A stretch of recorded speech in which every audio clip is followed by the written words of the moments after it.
연인이 약속 시간에 30분 늦었어요. 사과는커녕 길이 막혔잖아. 너도 알면서 왜 그래? 라고 짜증을 냅니다. 순간 당황스럽지만 곧 생각하죠.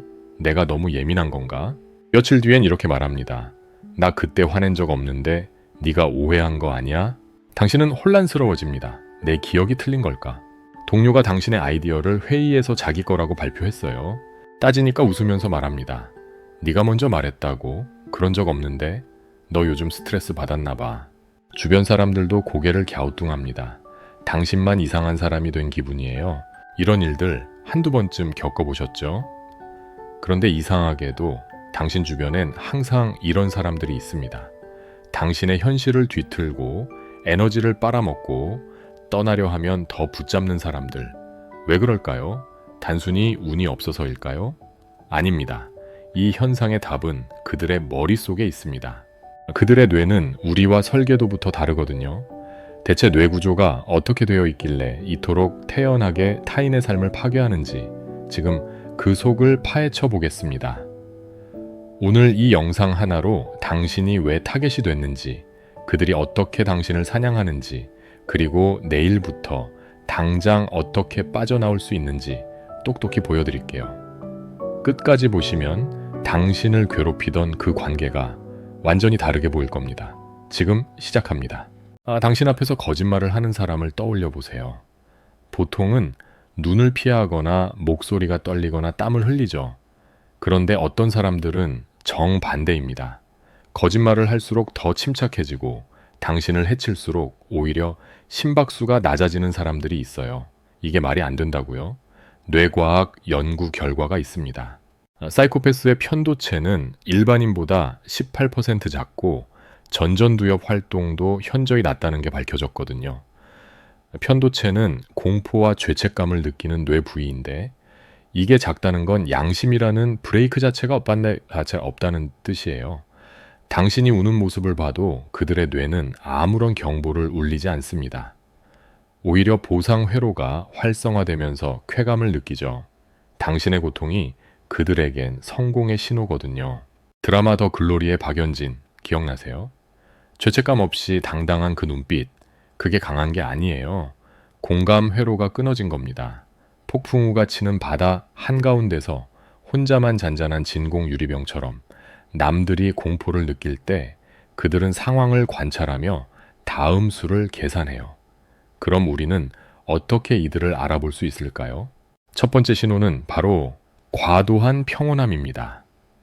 위기 상황에서 너무 침착한 사람, 당신이 화를 내도 전혀 동요하지 않는 사람, 심지어 당신의 분노를 즐기는 듯한 미소를 짓는 사람을 조심하세요. 그건 성숙함이 아니라 감정 회로가 꺼져 있다는 증거거든요. 그런데 이런 사람들, 정확히 어떤 유형으로 나뉠까요? 지금부터 그 차이를 명확하게 짚어드리겠습니다. 사이코패스, 소시오패스, 나르시시스트. 이 단어들을 뉴스에서 한 번쯤 들어봤을 겁니다. 근데 이들의 차이를 정확히 아는 사람은 거의 없죠. 대충 다 나쁜 사람 아니야? 이렇게 생각하는데 아닙니다. 당신을 대하는 방식이 완전히 다르고 그래서 당신이 빠져나오는 방법도 달라야 해요. 사이코패스는 태어날 때부터 공감 회로가 없는 사람입니다. 전체 인구의 약 1%가 여기 해당하는데 당신이 우는 보면서 뇌가 아무것도 느끼지 않아요. 슬픔도 죄책감도 불편함도 없죠. 그래서 계획적으로 당신을 이용할 수 있는 겁니다. 마치 체스판의 말을 움직이듯이요. 연쇄살인범 테드 번디를 떠올려 보세요. 그는 법정에서도 매력적으로 웃으며 자신의 범죄를 부인했거든요. 감정이 아니라 전략으로 움직이는 사람들입니다.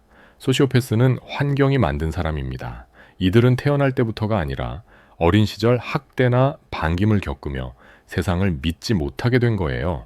최근 연구에 따르면 이런 역경을 겪은 아이들이 성인이 되어 반사회적 성향을 보일 확률이 3배 높다고 해요. 사이코패스처럼 냉정하진 않지만 충동적이고 감정 기복이 심해요. 어제 당신을 껴안았던 사람이 오늘은 왜 화를 내는지 이해할 수 없죠. 그 사람도 스스로를 통제 못하거든요. 나르시시스트는 자기밖에 모르는 사람입니다. 흥미로운 건 최근 연구에서 전체 인구의 10%가 나르시시스트 성향을 보인다는 결과가 나왔다는 거예요. 10명 중 1명입니다. 이들에게 당신은 사람이 아니에요. 자기 자존감을 채워주는 도구죠. 당신이 칭찬하면 기분 좋아하고 칭찬 안 하면 화를 냅니다. 당신의 감정은 중요하지 않아요. 당신이 자기를 어떻게 비춰주느냐만 중요하거든요. 잠깐, 여기서 한 가지만 기억하세요. 이 세 유형이 한 사람에게 동시에 나타나는 경우도 있다는 겁니다. 심리학에서는 이를 다크 트라이어드라고 부르는데 당신의 회사, 당신의 동네, 당신의 가족 안에도 있을 확률이 높아요. 그런데 말이죠. 이들에게는 한 가지 무서운 능력이 더 있습니다. 바로 공감인데요. 이게 진짜 공감일까요? 여기서 반전이 하나 있어요. 그들도 공감을 합니다. 놀랍죠? 아니, 방금 공감 능력이 없다며 이렇게 생각하셨을 텐데 정확히는 공감의 종류가 다른 겁니다. 심리학에서는 공감을 크게 두 가지로 나누거든요. 정서적 공감과 인지적 공감이에요. 잠깐, 당신은 어느 쪽인가요? 친구가 울 때 가슴이 먹먹해지나요? 아니면 저 사람 왜 우는 거지 생각하나요? 정서적 공감은 상대의 감정을 진짜로 느끼는 겁니다. 친구가 울면 내 가슴도 먹먹해지고 누군가 기뻐하면 나도 덩달아 웃음이 나오는 거죠. 반면 인지적 공감은 상대의 감정을 머리로 이해하는 겁니다.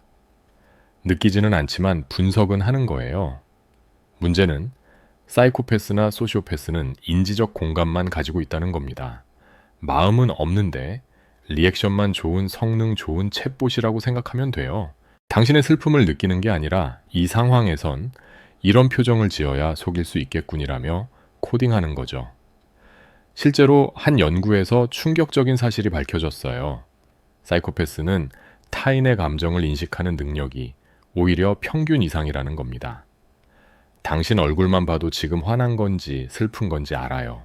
다만 그게 뭔지만 알 뿐 느끼지는 않는 거죠. 그래서 정확히 찔러올 수 있는 겁니다. 예를 들어 볼까요? 당신이 엄마 얘기만 나오면 목소리가 떨리는 걸 알아챘어요. 그래서 싸울 때마다 네 엄마도 너 이렇게 키웠어? 라고 정확히 찔러오는 겁니다. 넷플릭스 드라마유 너의 모든 것의 조 골드버그를 보세요.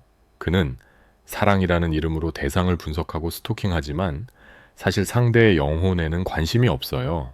오직 자신의 각본대로 상대를 움직이는 것, 그게 목표죠. 당신도 겪어봤을 겁니다. 처음엔 너무 잘 맞는 것 같았던 사람, 내 마음을 너무 잘 아는 것 같았던 사람. 근데 시간이 지나면서 뭔가 이상한 거예요. 그 사람이 내 약점을 너무 정확하게 찌르고 내가 가장 무너지는 타이밍에 공격하거든요. 그리고 그들의 다음 수는 더 교묘합니다. 이제부터가 진짜 무서운 부분이에요. 아까 도입부 기억나세요? 연인이 화낸 적 없다고 우겼던 그 상황, 동료가 당신의 기억을 부정했던 그 순간, 그게 바로 가스라이팅이에요. 그들은 단순히 당신을 상처 입히는데 그치지 않아요. 당신의 현실 자체를 지워버립니다. 가스라이팅이란 단어는 1938년 연극에서 유래했어요. 남편이 아내를 미치광이로 만들기 위해 집안의 가스등을 일부러 어둡게 조작하면서도 아니야, 원래 이 밝기였어라고 우기는 내용이죠. 결국 아내는 자신의 감각을 믿지 못하게 되고 남편의 말만 사실로 받아들이게 됩니다. 당신의 안경 렌즈에 조금씩 검은 페인트를 칠하는 것과 같아요. 처음엔 티가 안 나지만 나중엔 그 사람이 보여주는 세상만 믿게 되죠. 그들은 이렇게 말합니다. 너 원래 그랬잖아. 너 기억력이 없네. 내가 그런 말을 했을 리가 없는데 네가 오해한 거지. 이런 말들이 반복되면 당신은 혼란에 빠집니다. 내가 정말 잘못 기억한 걸까? 이렇게 자책하기 시작하죠. 한 연구에서 가스라이팅의 단계를 3가지로 구분했어요. 첫 번째는 불신 단계. 뭔가 이상한데? 하지만 확신하지 못하는 단계죠. 두 번째는 방어 단계. 자꾸 변명하고 해명하게 되는 단계입니다. 세 번째는 우울 단계. 결국 자신을 믿지 못하고 상대의 말만 진실로 받아들이는 단계예요. 그런데 가스라이팅에 이어 그들이 사용하는 또 다른 무기가 있습니다. 바로 러브밤이에요. 관계 초기에 당신이 완벽한 사람인 것처럼 칭찬과 애정을 쏟아부어 정신을 못 차리게 만들죠. 너 같은 사람은 처음이야. 너만 있으면 아무것도 안 부러워. 이런 말들로 당신을 하늘 위로 띄워놓습니다. 근데 이건 진심이 아니에요. 나중에 당신을 조종하기 위해 미리 정서적 채무를 지우는 고도의 전략입니다. 당신이 나중에 그들의 폭언에 대항하려 할 때 이렇게 생각하게 만드는 덫이죠. 처음엔 그렇게 천사 같았던 사람이 설마 나쁘겠어? 내가 잘못한 거겠지. 이 조합이 치명적인 이유가 뭘까요? 러브밤으로 당신을 끌어들인 다음 가스라이팅으로 당신을 혼자 남겨두는 겁니다. 당신이 자신의 판단을 믿지 못하면 다른 사람에게 도움을 청하지도 못하거든요. 설명할 수도 없고 설명해도 내가 예민한 건가 싶고 결국 혼자 감당하게 되죠. 그게 바로 그들이 원하는 겁니다. 당신을 자신만 의지하는 존재로 만드는 것. 여기서 가장 중요한 질문을 던져야 합니다. 왜 하필 나였을까? 왜 나만 이런 사람을 자꾸 만날까? 이건 운이 나쁜 게 아니에요. 당신에게는 그들이 가장 탐내는 특징이 있기 때문입니다. 심리학에서는 이런 사람들을 에코이스트라고 불러요. 과도한 양심 때문에 경계 설정을 못하는 사람들이죠. 바로 당신 같은. 에코이스트는 자기 자신보다 타인을 먼저 생각합니다. 경계를 설정하는 걸 이기적이라고 느끼는 사람들이에요. 최근 연구에 따르면 관계에서 나르시시스트 학대를 경험한 사람이 25%, 4명 중 1명인데 이들 대부분이 에코이스트 성향을 가지고 있었다고 해요. 나르시시스트는 텅 빈 배터리입니다. 그래서 에너지가 꽉 찬 고성능 보조 배터리 같은 당신을 찾아다녀요. 당신의 공감 능력, 당신의 책임감, 당신의 따뜻함, 이 모든 게 그들에겐 에너지원이거든요. 밝혀진 바로는 나르시시스트와 에코이스트는 서로를 끌어당긴다고 해요. 나르시시스트는 자신을 채워줄 사람을 찾고 에코이스트는 누군가를 돌보며 자신의 가치를 증명하려 하죠. 이 조합은 파괴적이에요. 에코이스트는 점점 더 고갈되고 나르시시스트는 점점 더 요구하거든요. 그런데 왜 에코이스트는 가스라이팅에 특히 취약할까요? 바로 러브밤 때문입니다. 에코이스트는 평소 자기 자신을 낮게 평가해요. 그런데 누군가 나타나서 너는 특별해라고 말하면 그 경험이 너무나 강렬한 거예요. 그래서 나중에 그 사람이 당신의 현실을 부정하기 시작해도 처음에 그 따뜻했던 기억 때문에 계속 의심하게 됩니다. 내가 잘못 봤나? 내가 예민한가? 그 사람이 설마? 여기서 당신이 꼭 알아야 할 진실이 있습니다. 당신이 타겟이 된 이유는 약해서가 아니에요. 오히려 정반대입니다. 그들에게 없는 것, 진짜 공감 능력과 따뜻함과 책임감을 가졌기 때문에 선택된 겁니다. 나르시시스트는 자신이 가지지 못한 걸 가진 사람을 질투하고 결국 그걸 강탈하려 해요. 그럼 우리는 평생 이렇게 사는 걸까요? 아닙니다. 이제부터 당신이 할 수 있는 구체적인 방법을 알려드릴게요. 첫 번째 전략은 그레이록 기법이에요. 회색 돌처럼 반응 없는 존재가 되는 겁니다. 나르시시스트는 당신의 감정 반응을 먹고 살거든요. 화내거나 울거나 변명하거나 해명하는 모든 반응이 그들에게는 먹이에요. 그래서 가장 효과적인 방법은 무반응입니다. 그레이록이 왜 효과적이냐면 나르시시스트는 서열의식이 강하거든요. 모든 인간관계를 위아래로 나누어요. 자기보다 위에 있는 사람에게는 비굴하게 굴고 아래에 있다고 판단한 사람에게는 폭군처럼 군림하죠. 당신이 반응 안 하면 내가 무시당해 라며 불안해합니다. 자기 성이 무너질까봐 주변에 압정을 깔아두는 겁 많은 사람인 거예요. 드라마 스카이캐슬의 김주영 선생 기억나세요? 학생 예서가 자기 말에 반응하지 않고 담담하게 대답하자 오히려 당황했죠. 그게 바로 그레이록의 힘입니다. 구체적으로 어떻게 하는 건지 상황별로 보여드릴게요. 직장 상사가 말합니다. 이 프로젝트 망친 거 내 책임이야. 너 때문에 팀 전체가 욕먹었어. 예전에 당신이라면 이렇게 말했을 거예요. 아니에요. 제가 한 건 이 부분뿐이고 나머지는 하지만 그레이록을 쓸 때는 이렇게 대답합니다. 그렇게 보이셨군요. 끝이에요. 연인이 말합니다. 너 나한테 관심 없지? 요즘 차갑더라. 다른 사람 생겼어? 예전에 당신이라면 무슨 소리야? 내가 언제? 하며 열심히 해명했겠죠. 그레이록을 쓸 때는 그렇게 느껴졌구나. 한 문장이면 됩니다. 부모님이 말합니다. 넌 왜 맨날 그 모양이니? 네 동생은 안 그러는데. 예전에 당신이라면 엄마는 왜 맨날 나만 하며 방어했을 거예요. 그레이록을 쓸 때는 알겠습니다. 감정을 싣지 않고 짧게 무미건조하게 대답하는 겁니다. 한 상담 연구에서 이 기법을 나르시시스트 대응의 핵심 전략으로 소개했어요. 나르시시스트는 당신의 반응이 재미없어지면 금방 흥미를 잃는다고 하죠. 마치 게임이 재미없어진 게이머처럼 다른 타겟을 찾아 떠나게 됩니다. 실전 팁 하나 더 드릴게요. 상대의 연락처를 이름이 아닌 번호로만 저장하세요.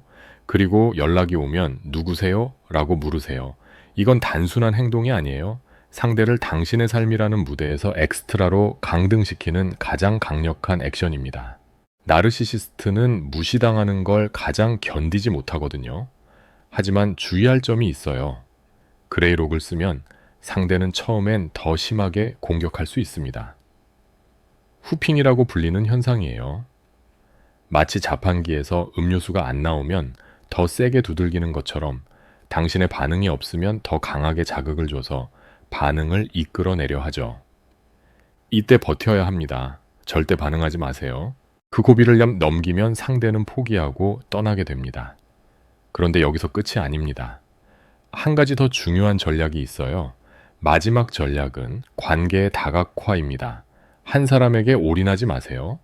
한 사람에게만 연결된 전선은 끊어지면 정전되지만 여러 군데 연결된 그물망 전선은 안전하거든요. 나르시시스트나 사이코패스가 가장 좋아하는 타겟은 고립된 사람이에요. 다른 관계가 없어서 오직 자신에게만 의지하는 사람을 선호하죠. 그래서 이들은 처음부터 당신의 관계망을 끊으려 합니다. 내 친구들은 널 이해 못해. 가족들은 널 무시하잖아. 나만 있으면 돼. 이런 말로 당신을 자기에게만 묶어두려는 거예요. 한 연구에 따르면 인간은 평균적으로 150명 정도의 사회적 관계를 유지할 수 있다고 해요. 물론 다 친한 친구일 필요는 없어요. 느슨한 관계들이 중요해요. 매주 가는 카페 사장님, 헬스장에서 인사하는 사람, 독서 모임에서 한 달에 한 번 보는 사람들. 이런 약한 연결들이 오히려 회복 탄력성을 높여준다는 연구 결과가 있습니다. 왜냐하면 이들은 당신에게 기대가 없거든요. 그냥 당신을 있는 그대로 봐줘요.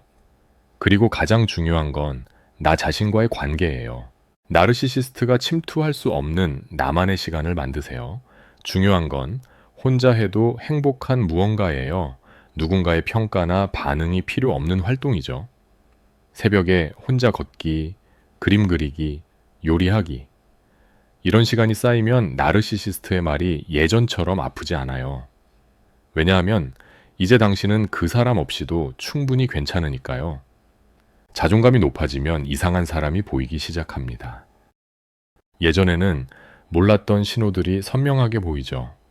첫 만남에서 과도하게 친절한 사람, 당신의 경계를 시험하는 사람, 거절했을 때 화를 내는 사람, 이런 신호들을 놓치지 않게 됩니다. 오늘 우리는 당신의 친절을 사냥하는 사람들의 지문을 낱낱이 살펴봤어요.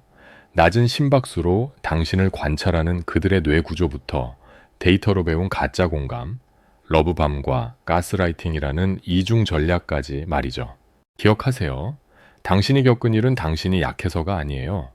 그들에게 없는 진짜 공감 능력과 따뜻함을 가졌기 때문이었습니다. 그리고 이제 당신은 알게 됐어요. 그레이록으로 그들을 굶기는 법, 관계를 다각화해서 더 이상 혼자가 되지 않는 법을요. 이제 질문 하나 드릴게요. 오늘 영상을 보면서 떠오른 사람이 있나요? 그 사람과의 마지막 대화 댓글로 남겨보세요. 이게 가스라이팅이었구나 싶었던 순간을요. 혼자 사귀지 마시고 여기 남겨주세요. 당신의 경험이 다른 누군가에게는 큰 위로가 될 겁니다. 당신은 더 이상 타겟이 아닙니다. 당신은 스스로를 지킬 줄 아는 사람이에요. 오늘 이 영상이 도움이 되셨다면 좋아요와 구독 부탁드려요. 여러분의 소중한 마음을 지키는 더 많은 이야기로 돌아올게요. 지금까지 한눈의 심리학이었습니다. 감사합니다.